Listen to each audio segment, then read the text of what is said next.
এই যে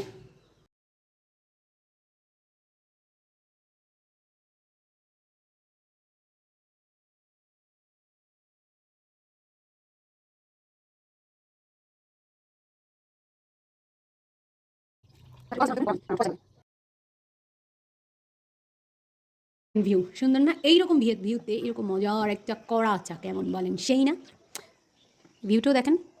চা আমার চা রেডি, হা হা হা। এখন আমি পান করবো। আমি বললাম না যে খাওয়ার পর আমার মানে কি জানি মন চায়, আরে আমি কি করি নাই কি করি নাই, এই সেই কি করি নাই। ঠিক আছে, চায়ের কালারটা সুন্দর না? আমার মতো আপনারাও ট্রাই করতে পারেন এরকম সুন্দর চা বানাতে। আপনারাও সুন্দর করে চা বানান। বাই বাই, ভালো থাকেন।